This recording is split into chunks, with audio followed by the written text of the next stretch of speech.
ओंकारं बिन्दुसंयुक्तं नित्यं ध्यायन्ति योगिनः कामदं मोक्षदं चैव ओंकाराय नमो नमः। अविरल शब्दघनौघ प्रक्षालित सकलभूतलकलङ्का मुनिविरूपाशुद्धतीर्था सरस्वतीर्तनोद्धृतम् अज्ञानतिमिरान्धानां ज्ञानाञ्जनशलाकया चक्षुरुन्मीलितं येन तस्मै श्रीगुरवे नमः। परम गुरुभ्यो नमः। परम्पराचार्यगुरुभ्यो नमः। सकलकलशविध्वंसकं श्रीयेषां परिवर्धकं धर्मसम्बन्धकं भव्यजीवमनप्रतिबोधकारकमिदं शास्त्रं श्री कार्तिकेयानुप्रेक्षानामधेयम्। अस्य मूलग्रन्थकर्तार श्री सर्वज्ञदेवाः तदुत्तरग्रन्थकर्तार श्री गणधरदेवाः प्रतिगणधरदेवाः तेषां वचोनुसारमासाद्य श्रीमद् आचार्य प्रवर श्री कार्तिकेय देवैर्वर्जितं मंगलम भगवान वीरो मंगलम गौतमो गणे मंगलम कुंदकुंदाद्यो जैन धर्मोस्तु मंगलम सर्वमंगलमांगल्यम सर्वकल्याणकारकं प्रधानं सर्वधर्माणां जैनं जयतु शासनं। कोटिशतं द्वादशैव कोटो लक्षाणि शीतिस्त्रिदिकानि चैव पंचाशदष्टोच सहस्रसंख्य मे तत्श्रुतं पंचपदं नमामि।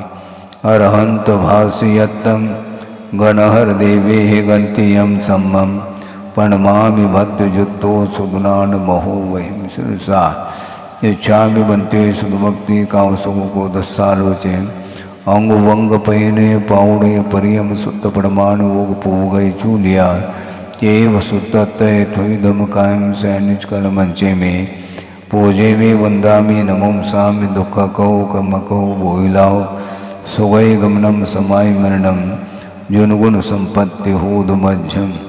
अथ पौर्वाणिक स्वाध्याय वेलायाम श्रीमद् आचार्य भक्ति का योग सुगम करोमि।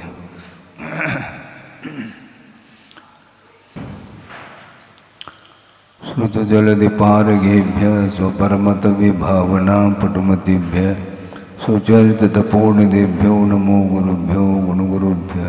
36 गुण समग्रे पंचव्याचार्यकरण संदर्शे शिष्यानुग्रह फुसले धम्मायिरे सदा वंदे गुरुभक्ति संयमेनय तरन्ति संसार सायरं घोरं चुन्नन्ति अट्टकम्मं जम्मन मरणं न पावेन्ति ये नित्यं व्रतमन्त्रोम निरता ध्यानाग्निहोत्राकुला षट्कर्मा विरता तपोधनदना साधुक्रिया साधव शीलप्रावरणा गुणप्रहरणा चन्द्रार्गतेजोदिकाः मोक्षद्वार्गपाठपाठनभटाः प्रीणन्तु मां साधव। गुरुव पान्तनो नित्यं ज्ञानदर्शननायकाः चारित्राणवगम्भीरा मोक्षमार्गोपदेशिकाः इच्छामि मन्ते आयुर्वत्ते कावसुको को दस्सालोचे सम्मनान समचरजुत्तानं पंचव्याचाराणाम् आयुर्यानम् आयारादि स्मरानुपदेशानं वज्रायानं तिरेन गुणपालयानं सौसानं सैनिचकलमंचे में पूजे में वंदामि नमों सामि दुख कहो कम कहो भोगिलाओ सुगय गमनम समाय मरणम जनगुण संपत्ति होदुमध्यम। तिहोन तिलयम देवं वंदिता तिहो निंद परिपूज्यम ओछम अनुपेहावो भवीय जनानंद जननीयो।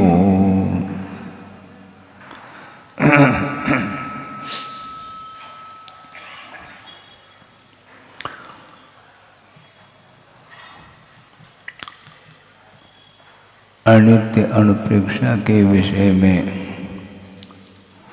आचार्य बहुत विस्तार के साथ वर्णन करना चाहते हैं और हम और आप जो चिंतन करते हैं बहुत जल्दी ऊब जाते हैं। उसी विषय को कहाँ तक चिंतन करना, किंतु चिंतन करते हुए भी यदि हर्ष और विषाद से ऊपर नहीं उठ पाते हैं तो वह चिंतन सार्थक सिद्ध नहीं होता। हर्ष और विषाद ये दोनों परिणाम किसके परिणाम हैं? ये दो पर्याय हैं हर्ष और विषाद को लेकर के।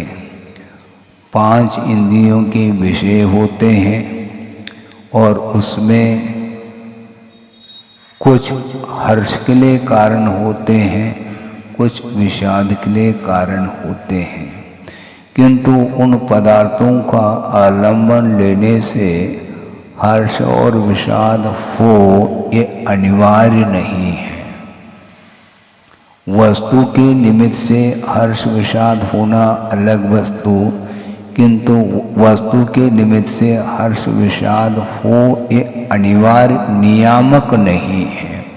जब कभी भी रागादिक परिणामों की उत्पत्ति होती है उस समय इन पदार्थों का निमित्त जरूर मिलता है, उसके निमित्त से हर्ष विषाद आदि परिणाम हो सकते हैं, हो ये अनिवार्य नहीं है। तो ऐसी स्थिति में वस्तु तत्व का जब चिंतन करते हैं उस समय हर्ष विषादादिक परिणाम समाप्त हो जाना चाहिए, तभी वह चिंतन आगमोक्त चिंतन माना जाता है। आगम के आधार से वस्तु तत्व का चिंतन कर तो रहे हैं, ज्ञान आपका काम कर रहा है, किंतु वह उस ज्ञान में हर्ष विषाद को मिटाने की यदि क्षमता नहीं है तो वह ज्ञान किस क्वालिटी का है, यह प्रश्न खड़ा होता है। क्योंकि पहले भी ये बात आई थी कि सम्यक दर्शन और सम्यक ज्ञान की उत्पत्ति क्रमशः नहीं होती, एक साथ उसकी उत्पत्ति मानी है। अर्थात सम्यक दर्शन के जो प्रतिपक्षी कर्म हैं वो कौन कौन से हैं? अनंतानंदी क्रोधमान माया लोग और दर्शन मोने संबंधी 3 अर्थात मिथ्यात, सम्यक मिथ्यात और सम्यक प्रकृति। तो इन 7 कर्मों के उपशम से उपशम सम्यक, इन 7 कर्मों के क्षय से क्षयिक सम्यक्त्व और इन 7 कर्म में से जो सर्वघाती प्रकृति हैं उनका उदयाभावी क्षय, सदवस्था रूप उपशम और देशघाती स्पर्धक का उदय हो उसका नाम क्षयोपशम सम्यक्त्व माना है। तो जिस समय इन प्रतिपक्षी प्रकृतियों का उपशम आदि हो जाता है उसी समय वह सम्यक ज्ञान, वह ज्ञान समीचीन माना जाता है। पहले सम्यक दर्शन हो फिर बाद में कालांतर में जा करके सम्यक ज्ञान हो, ऐसा नहीं। इसके उपरांत भी ज्ञान में समीचीनता जो आती है वह सम्यक दर्शन के माध्यम से ही आती है।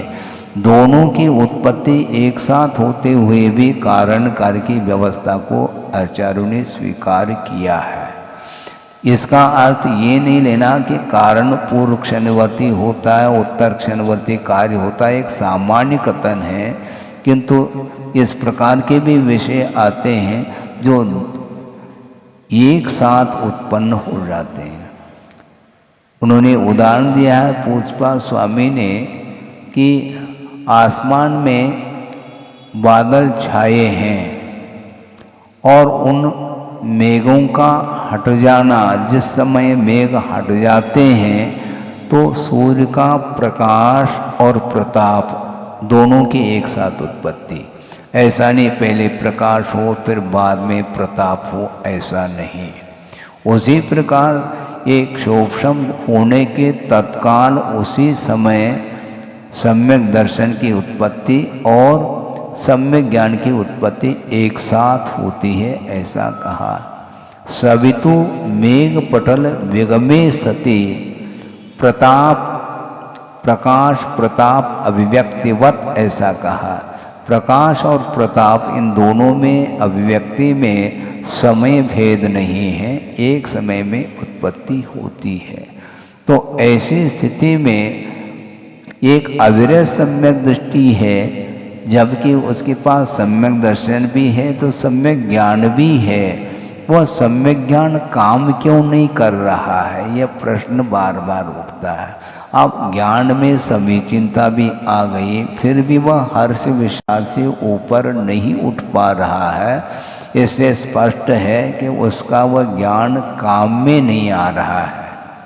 ऐसा मानने में कोई भी आगम से बाधा इसलिए नहीं आती है क्योंकि सम्यक ज्ञान का कार्य होता है चारित्र को प्राप्त कराना, क्योंकि सम्यक ज्ञान का जो फल है वह चारित्र के रूप में स्वीकार किया है। तो चारित्र की ओर कदम क्यों नहीं बढ़ते उसके? सम्यक ज्ञान तो आपके पास है, उसका उपयोग कर लेना चाहिए। किंतु सम्यक ज्ञान होने से, सम्यक दर्शन के माध्यम से सम्यक ज्ञान होने से वह सम्यक दर्शन के अनुरूप आचरण तो कर सकता है, किंतु पापों के त्याग के रूप में जो आचरण है उसके लिए और मेहनत करनी पड़ेगी। हाँ, बहुत मेहनत करनी पड़ेगी। श्रद्धान का विषय होना अलग और उसको प्रयोग में लाना अलग वस्तु है। इसलिए असंयम की भूमिका में संसारी प्राणी राग और द्वेष से ऊपर नहीं उठ पाता, इसलिए अनुप्रेक्षा का प्रभाव नहीं पड़ता। चिंतन भी कर लो और शरीर के प्रति और पंचेंद्र के विषयों के प्रति जो आकर्षण बना हुआ है वह कम नहीं हो रहा है, एज इट इज बना हुआ। हालांकि वो नीचे तो नहीं जा रहा है, सम्यक दर्शन विद्यमान है, सुरक्षित है। सुरक्षित होते हुए भी पुण्य और पाप के फल में रागादिक भाव जो उत्पन्न हो रहे हैं वो क्यों हो रहे हैं? होना अनिवार्य नहीं, हो सकते हैं और नहीं भी हो सकते हैं, किंतु असंयम की भूमिका में वो अभाव को प्राप्त नहीं होते। इसलिए भिन्न भिन्न विषयों को लेकर के रागादिक भाव वह कर लेता है। बुद्धिपूर्वक राग, ऐसा नहीं कि अबुद्धिपूर्वक राग हो रहा है, ऐसा नहीं। अबुद्धिपूर्वक और बुद्धिपूर्वक हम पूछना चाहते हैं, अन्यथा न ले, क्योंकि उदाहरण तो बिना दिए बात समझ में नहीं आती है। ये जो वस्त्र हैं आप लोगों के, वो अपने आप शरीर पे आ गए क्या आपने पहना है? क्या अबुद्धिपूर्वक पहना है क्या बुद्धिपूर्वक पहना है? इसको बताना है आपको। अच्छा, क्यों पहना है? जब शरीर ही जब भिन्न है फिर वस्त्र की क्या आवश्यकता है? और दूसरी बात, महाराज हमारी भूमिका है, ठीक है भूमिका है, वस्त्र पहन लिया, लेकिन उसकी क्वालिटी मेंटेन करने में क्यों मन बार बार करता है? वस्त्र पहनना है तो कोई भी हल्के क्वालिटी का भी वस्त्र पहना जाता है। लट्ठा, वह लट्ठा आज मिलता ही नहीं महाराज। कोई पहनना नहीं चाहता तो वह दुकान में वह वैरायटी नहीं आती है। तो केवल वस्त्र के माध्यम से अंग को ही यदि ढाकना है तो ऐसी स्थिति में क्वालिटी मेंटेन क्यों है? ये अपने आप नहीं होता। देखो, ये बुद्धिपूर्वक किया जा रहा है, अबुद्धिपूर्वक नहीं। वो वस्त्र पहनता है और प्रेस्ड पहनता है। धो करके सीधा सीधा वस्त्र पहन लो, उसमें शाइनिंग नहीं आती महाराज, उसमें जो चमक है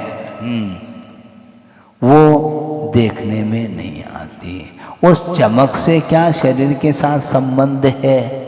क्योंकि शरीर की रक्षा धूप है और बारिश है इत्यादि, ठंड इत्यादि से बचने के लिए मान लो आपकी भूमिका के अनुरूप वस्त्र की आवश्यकता है, हम मान लेते हैं, किंतु उसमें ये चमक दमक क्यों?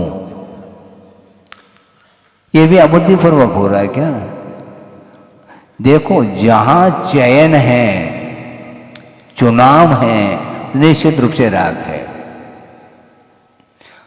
अनेक प्रकार की क्वालिटी वैरायटी मिल रही है दुकान में, कपड़े की दुकान में, तो आप चयन क्यों करते हैं? चयन के बिना चैन से सो नहीं पाएंगे आप, हैं, बेचैन हो जाएंगे। अच्छी क्वालिटी, सुपर क्वालिटी को ही खरीदते हैं। ये जो चुनाव है ये बिना राग के हो रहा है क्या? उस समय वह अनपेक्षा कहाँ चली जाती? अनित्य है, वस्त्र भी अनित्य है, शरीर भी अनित्य है, ये सब पर्याय अनित्य। उस समय चिंतन नहीं होता। बाद में अच्छे ढंग से पहन करके फिर बाद में अनित्य भावना का हम चिंतन करते हैं। हाँ, बहुत अच्छा। अनादिकालीन संस्कार है तो मुझे उपदेश की कोई आवश्यकता नहीं है। अब जब संस्कार अनादिकालीन है तो स्वाध्याय करने से होना क्या है? फिर प्रश्न ये उठता है। बहुत अच्छा, बीच बीच में प्रश्न किया करो ताकि हमें थोड़ी सुविधा होती है आप लोगों को समझाने के लिए। अनादिकालीन संस्कार हैं, उन संस्कारों को हम डिलीट कैसे कर पाएंगे? वस्तु तत्व के स्वरूप की ओर दृष्टि यदि मान लो नहीं जा पाएगी अनादिकालीन संस्कार के कारण, वो संस्कार निरंतर बढ़ रहे हैं तो वो संस्कार कभी भी समाप्त नहीं हो पाएंगे। फिर मनोज्ञा मनोगिंद्री विषय रागत द्वेष वर्जनानि पंच, इस सूत्र को लिखने की क्या आवश्यकता थी उमा स्वामी महाराज को? क्योंकि उनको भी ज्ञान था कि अनादिकालीन संस्कार है, तो आगम की रचना करने की क्या आवश्यकता है? ये निष्प्रयोजन सिद्ध होगा। ऐसा नहीं, अनादिकालीन संस्कार होते हुए भी उन संस्कारों को दूर करने के लिए निरंतर पुरुषार्थ करने की आवश्यकता है, और पुरुषार्थ के बल पर ही हम रागादिक परिणामों से ऊपर उठ सकते हैं, अन्यथा नहीं। पता, शरीर के प्रति जो अनुराग है, वो अनुराग कौन सा है? वो विषयानुराग है, ये ध्यान रखे। राग दो तरह का होता है, एक विषयानुराग और धर्मानुराग। बार बार घूम फिर करके विषय इसी को इसलिए दिया जाएगा क्योंकि निरंतर चिंतन करने के बाद भी वह स्वरूप का परिज्ञान नहीं हो पा रहा है, इसलिए राग द्वेष की भूमिका से वह उठ नहीं पा रहा है। इसलिए शरीर के प्रति जो अनुराग है वह विषयानुराग है। आप आज समझो या कल समझो, समझने में तो एक ही बार आती है, बार बार। अब देखो, स्कूल छात्र स्कूल जा रहा है, ठीक है, एक कक्षा से दूसरी कक्षा में पहुंच गया, दूसरी से तीसरे, तीसरे से चौथी कक्षा में पहुंच रहा है, और आप उसी कक्षा में बैठे हैं। समझ में बात नहीं आ रही मुझे? आपका जो बालक है वो अध्ययन करके कक्षाओं को एक एक साल में पार करता हुआ उसका ज्ञान का विकास निरंतर हो रहा है। ये पुरुषार्थ के बल से उसने ज्ञान में विकास किया है। फिर आप उसी कक्षा में कितने साल से आ रहे हैं? साल मत पूछो, कितने भव से आ रहे हैं, उत्तर दो। अभी भी उसी कक्षा में आप बैठना चाहो, आपको संकोच का अनुभव नहीं होता? उसी कक्षा में हम जा रहे हैं, 1 2 1 2 कर रहे हैं। कब तक करोगे? कुछ तो पुरुषार्थ करो, और पुरुषार्थ किए बिना रागादिक भाव समाप्त नहीं हो सकते हैं। नहीं वस्तुदोद बंधो, वस्तु के माध्यम से बंद नहीं होता, वस्तु के बिना भी बंद नहीं होता, किंतु वस्तु के उपस्थिति में भी हम रागादिक भाव यदि करते हैं तो बंद होगा, अन्यथा बंद नहीं हो सकता। ये सिद्धांत है। प्रतिदिन अनुप्रेक्षा करते हुए भी वो परिणाम क्यों नहीं आ पा रहे हैं? वीतरागता के।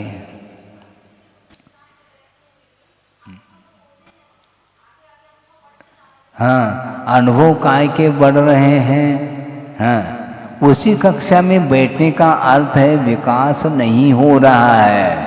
या तो उसी कक्षा संबंधित थोड़ी बहुत विकास हो रहा हो तो हम मंजूर कर लेते हैं, क्योंकि बार बार उसी कक्षा में बैठने से उस कक्षा संबंधी ज्ञान थोड़ा सा बढ़ा हुआ मिलता है, किंतु कक्षा को पार नहीं कर पा रहा। इसी से स्पष्ट है कि उसका ज्ञान रुका हुआ है, विकास उसका रुका हुआ है, मानना पड़ेगा। क्योंकि पदार्थ को जानना अलग वस्तु है और पदार्थ से प्रभावित होना अलग वस्तु है। हम बुद्धिपूर्वक प्रभावित हो रहे हैं क्या अबुद्धिपूर्वक, इसको पहला कम से कम चर्चा का विषय बना लो। भिन्न भिन्न इंद्रियों के जो विषय हैं, आवश्यकता के अनुरूप उनका ग्रहण करना होता है, किंतु उसमें जो चुनाव है वह बिना राग के हो रहा है क्या? श्रद्धा तो है महाराज, हाँ। राग बंध के लिए कारण है, ये श्रद्धा का विषय बना हुआ है यदि सम्यक दृष्टि है तो, ठीक है ना। तो रागादिक ये राग बंध के लिए कारण है, द्वेष बंध के लिए कारण है। इस प्रकार श्रद्धान बना हुआ है, और श्रद्धान जब आपका पक्का हुआ है तो राग क्यों नहीं छोड़ते? हे को हे के रूप में जान रहे हैं और उपादेय को उपादेय के रूप में जान रहे हैं। ये जानना तो हो रहा है किंतु छोड़ना नहीं हो रहा है। तो आपने जाना तो किस रूप में जाना? वहाँ श्रद्धान भर हुआ है, और श्रद्धान विश्वास होने के बाद भी उससे उठने का उसको पुरुषार्थ बिना पुरुषार्थ के आगे गाड़ी बढ़नी चाहिए थी, क्योंकि श्रद्धान ही हो चुका है। श्रद्धान होने के उपरांत भी उसको क्यों ग्रहण कर रहा है? क्योंकि श्रद्धान अलग वस्तु और चारित्र अलग वस्तु, ये क्लियर है। हाँ, एकदम क्लियर कट है, इसमें कोई भी संदेह नहीं है। मात्र श्रद्धान हुआ, चीज अच्छी लगी किंतु खरीद नहीं रहे, तो क्या मतलब हुआ? क्वालिटी बहुत अच्छी लग रही है तो खरीदो ना उसको, है? क्यों नहीं खरीदते हैं? क्यों श्रद्धान तो है आपका, तो श्रद्धान जब प्योर है तो उसमें फिर राग द्वेषादि की भूमिका से ऊपर क्यों नहीं उठ पा रहे हैं? क्योंकि अनुप्रेक्षा चल रही है। जब अनित्य का श्रद्धान आपका हो गया है, मजबूत हो गया, क्योंकि विश्वास के साथ आपने अनित्य मान लिया, किंतु वस्तु को अनित्य के रूप में स्वीकार करते हुए भी उस अनित्य वस्तु के प्रति आपका आकर्षण अभी भी समाप्त नहीं हो रहा है। तो आपने अनित्य जान लिया, इसमें लाभ क्या हुआ मुझे बताओ आप। समझने के लिए अन्यथा न लें, एक सम्यक दृष्टि है और एक मिथ्या दृष्टि है, ठीक है। अब मिथ्या दृष्टि को भी ज्ञान है आगम का, और सम्यक दृष्टि को भी आगम का ज्ञान है, और दोनों अविरत अवस्था में विद्यमान है। तो दोनों में फर्क क्या है फिर? यदि अंतर है तो श्रद्धान का अंतर है, इससे ज्यादा कुछ अंतर नहीं है। चाहे आज छोड़े चाहे कल छोड़े, सम्यक दृष्टि उसने धारणा बना ली कि वस्तुतः यह अनित्य है, ये ग्रहण करने योग्य नहीं है, ये है क्योंकि पंचेंद्रिय के विषय बंध के लिए कारण है, इनके माध्यम से राग उत्पन्न हो सकता है। ये राग के लिए निमित्तभूत सामग्री है। इस प्रकार वह श्रद्धान का विषय बना रहा है किंतु छोड़ नहीं रहा है। यहीं पर प्रश्न चिन्ह लगता है। किसी को ज्ञान नहीं है और वह करता चला जाए, वह अलग विषय है, किंतु जानते हुए भी वही कार्य कर रहा है। इसलिए कल परसों भी हमने बात कही थी कि योग अर्थात मन वचन काया की जो चेष्टाएं हैं, वो चेष्टाएं मिथ्या दृष्टि और सम्यक दृष्टि की चेष्टाओं में कोई अंतर देखने को नहीं मिल रहा है, क्योंकि अविरत अवस्था में एक मिथ्या दृष्टि भी भोजन कर रहा है और अविरत सम्यक दृष्टि भी भोजन कर रहा है। दोनों चाव से ले रहे हैं। दोनों की उस प्रवृत्ति में अंतर क्या देखने में आ रहा है, हम यही पूछना चाहते हैं। हाँ, ये अच्छा, मिथ्या दृष्टि खुशी मना रहा है और सम्यक दृष्टि बिना खुशी के चयन करता है। ये चयन क्यों करता है, वो बेचैन क्यों है, वो हम ये प्रश्न उठा।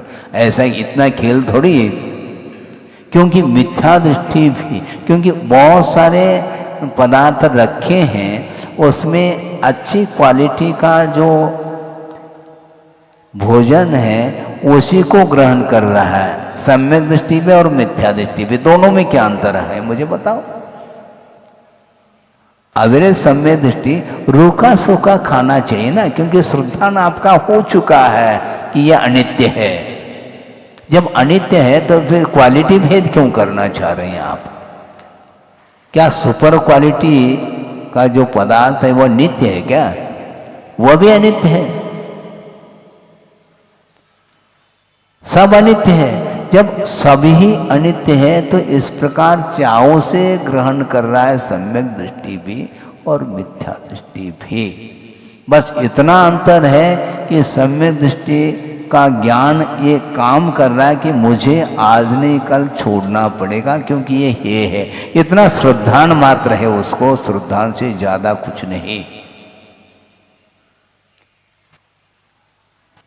पानी पीने से प्यास बुझती है, ये श्रद्धा नहीं कि नहीं? बोलो, है ना? तो ठीक है, श्रद्धा रखो, पानी पियो नहीं, क्या आवश्यकता है? श्रद्धान के माध्यम से काम चलता है। तो प्यास को बुझाने के लिए मात्र श्रद्धान मात्र पर्याप्त थोड़ी है, लेकिन श्रद्धान भी अनिवार्य इसलिए है क्योंकि जलपान करने से ही प्यास बुझेगी।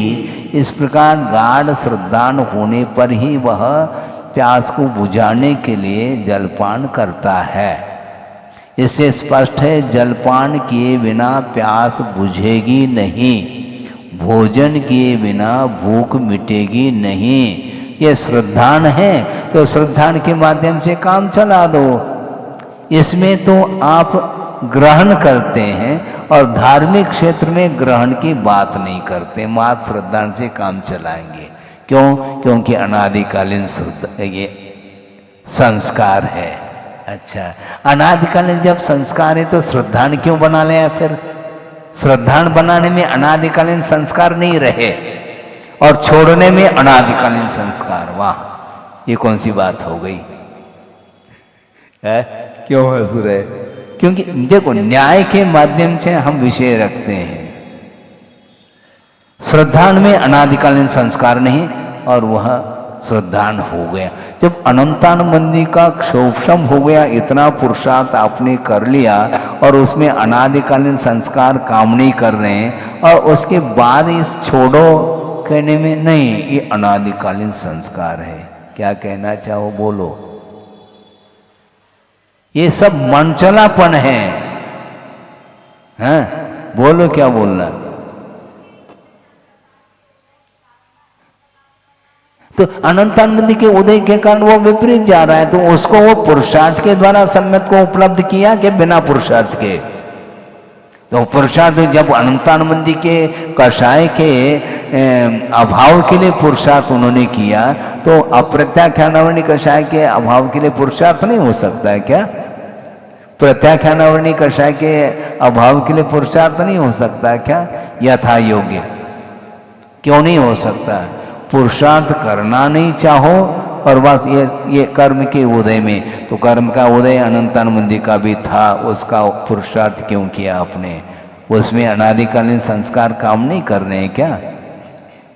उन अनादिकालीन संस्कार को आपने तोड़ दिया, तभी तो सम्यक दर्शन को उत्पन्न कर लिया आपने। अपने आप सम्यक दर्शन की उत्पत्ति थोड़ी होती है, उसमें भी पुरुषार्थ किया। श्रद्धान भी पुरुषार्थ के बल पर ही होता है और चारित्र भी पुरुषार्थ के बल पर ही होता है, बिना पुरुषार्थ के कोई कार्य होता नहीं। तो मैं ये कह रहा था कि एक अविरत सम्यक दृष्टि असंयमी और एक मिथ्या दृष्टि असंयमी, इन दोनों के विषयों के ग्रहण करने में क्या अंतर देखने में आ रहा है। इसलिए योग की प्रवृत्ति इक्वलिटी है, उपयोग में अंतर है। क्योंकि सम्यक दृष्टि का उपयोग शुभोपयोग है और मिथ्या दृष्टि का उपयोग अशुभोपयोग है, और दोनों का योग अशुभ है। सम्यक दृष्टि जब विषयों का उपभोग करता है, सेवन करता है, उस समय उसकी चेष्टाएं शुभ नहीं रह सकती। चेष्टाएं अशुभ है, इसका अर्थ योग अशुभ है, योग की प्रवृत्ति अशुभ है, किंतु श्रद्धान होने के कारण उसका शुभ उपयोग है, ये कहा गया। जब अविरत सम्यक दृष्टि हमेशा शुभोपयोगी बना रहता है, ठीक है, मैं मानता हूं, किंतु योग में अंतर आता चला जाता है। जिस समय अविरत सम्यक दृष्टि देवगुरु शास्त्र की आराधना में लग जाता है, पूजन अर्चन आदि के विषय को लेकर के, उस समय उसकी प्रवृत्ति शुभात्मक होती है, इसी को शुभ योग बोलते हैं। और विशेष सेवन करते समय कभी भी शुभ योग नहीं रहेगा, उसमें अशुभ योग होगा। और उसमें भी क्वालिटी मेंटेनेंस करने में लगा हुआ है, तो उसका बहुत स्तर नीचा है अभी। उस समय अनुप्रेक्षा चिंते, अनुप्रेक्षा भाई अभी क्या अनुप्रेक्षा कर रहे हैं, कैसा बनाया है, उसमें मात्रा अनुपात से यदि नमक कम पड़ गया तो आंखें जवाब देती हैं। ये सब क्या है? बोलो, अब क्यों नहीं बोलते? वस्तु स्वरूप का विचार कब करेंगे फिर? दिन भर काम क्या है आपका? दिन भर वस्तु स्वरूप का चिंतन नहीं करोगे तो कब कर पाएंगे हम? इसीलिए बहुत ये दुर्लभतम वस्तु है। कथन करना, पढ़ना, पढ़ाना, समझना, समझाना, ये सब सरल है, किंतु अनुकरण करना सबसे कठिन होता है। यहीं पर फेल हो जाते हैं। एक ही कक्षा में आप चल रहे हैं, अर्थात संसारी प्राणी, और वह कक्षा से ऊपर ही नहीं उठ पा रहा है। बोलो ना, महाराज निमित्त के कारण ऐसा होता है, फिर आपको व्रत पालन नहीं कर पाएंगे आप, क्योंकि निमित्त तो मिलेंगे आपको। आपके सामने सारे सारे बाजार के लेकर के खाने वाले खा रहे हैं, तो निमित्त के बीच में आप बैठे हैं। तो निमित्त के बीच में बैठ करके आपने व्रतों का पालन कैसा किया, मुझे बताओ। यदि निमित्त ही सब कुछ करता है तो व्रत पालन नहीं कर पाएंगे आप, ये ध्यान रखो, ऐसा होता नहीं है। इसलिए रागादिक भाव हम करना चाहें तो कर सकते, नहीं करना चाहें तो भगवान भी उतर करके आ जाए तो आप राग करो ऐसा नहीं कह पाएंगे, वो न आप कर पाओगे, क्योंकि इसमें स्वतंत्रता छिन जाएगी। वस्तु स्वतंत्र है, हमारे ऊपर निर्धारित है, उसको कोई रोकने वाला नहीं है। स्वयं प्रभावित हो रहा है राग से, इसलिए वह राग कर रहा है।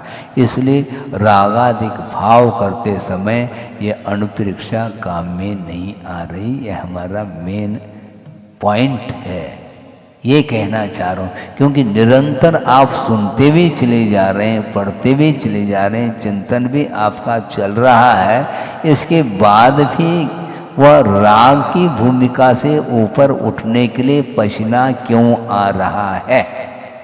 नहीं आना चाहिए।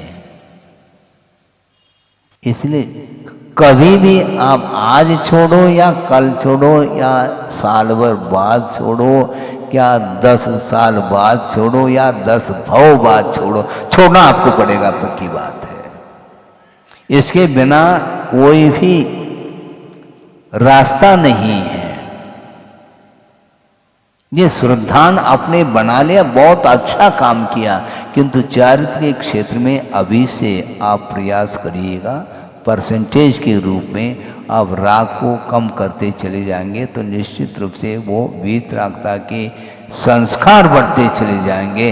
उसके बिना संभव नहीं, क्योंकि तदेव ज्ञान संस्कारे स्वतस्तत्वे वतिष्ठते, ऐसा कहा है। सम्यक ज्ञान के संस्कार के माध्यम से जो विक्षिप्त मन है वह तत्व में ठहर जाता है, ऐसा पूजपा स्वामी कह रहे हैं। अविद्याभ्यास संस्कारी रवशम क्षिप्यते मना, तत्काल वह मन विक्षिप्त हो जाता है अनादिकालीन संस्कार के कारण, है ना। फिर बाद तदेव मनः, जो विक्षिप्त मन है और सम्यक ज्ञान के संस्कार के माध्यम से वस्तु तत्व में वह ठहर जाता है, अपने अपने ठहरता है। ठहराना पड़ता है। मन इधर उधर जा रहा है, मन के ऊपर लगाम लगाने की आवश्यकता है। मन तो उसका स्वभाव है, वो जाएगा, घोड़ा है वो दौड़ेगा, है? उसको 1 सेकंड में आप रोक सकते हैं लगाम के माध्यम से, पक्की बात है। तो मन को लगाम लगाओ ना, कर्म का उदय, कर्म का उदय तो ठीक है, सामने वाला कहता आपके लिए, फिर उत्तर क्या दोगे? वो इसी प्रकार कहता है महाराज हमारा कर्म का उदय है, इसलिए हम अपनी भूमिका से उठ नहीं सकते, मिथ्यात्व की भूमिका से हम नहीं उठ पाएंगे महाराज, क्योंकि निमित्त से हम प्रभावित है, निमित्त के द्वारा ये कार्य हो रहा है। उनको क्या उपदेश देंगे आप? यदि आपकी धारणा इसी प्रकार रहेगी तो दूसरे को उपदेश दे ही नहीं पाएंगे। इससे स्पष्ट है कि वस्तु तत्व का जो परिणमन है वह स्वाधीन है, पराधीन नहीं है।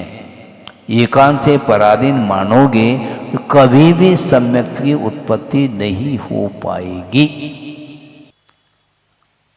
उसके सामने किसकी वर्ष की बात नहीं है, तो इसलिए उस समय कम से कम ये अनुप्रेक्षा काम में आ सकती है, किंतु वह रोग के कारण हाय हाय कर रहा है, किंतु अनुप्रेक्षा नहीं। क्यों ऐसा? अनादिकालीन संस्कार, गलत बात है। अनादिकालीन संस्कार नहीं, किंतु पुरुषार्थ नहीं करने का यह प्रतिफल है। इसलिए निरंतर आप पुरुषार्थ करोगे तो अच्छी अच्छी सामग्री मिलेगी। कौन सी? मोक्ष मार्ग की। किंतु उसको आप विषयों में लगाओगे तो फिर मोक्ष मार्ग की सामग्री नहीं मिलेगी, मोह की सामग्री मिलती चली जाएगी। ध्यान रखो, संसार से ऊपर उठना चाहो तो बहुत अलर्ट होने की आवश्यकता है। कोई बाधा नहीं, आज नहीं कल सही, इस भव में ना सही पर भव में। तो उसी प्रकार इस भव में मान लो आप तैयारी करो, धीरे धीरे आगे बढ़ने की तैयारी, तो भविष्य में वह पुण्य संचित हो सकता है। साथ से पुण्य, उसके माध्यम से ही मोह को समाप्त करने की क्षमता आपके अंदर आ सकती है। आए, इस पवित्र भावना के साथ विषय को समाप्त किया जा रहा है। बोधि समाधि परिणाम शुद्धि स्वात्मोपलब्धि शिव शोक सिद्धि चिंतामणिम चिंतित वस्तुदाने त्वां वंदमानस्य ममास्तु देवे। परम पूजा आचार्य गुरुवर श्री विद्यासागर जी महाराज।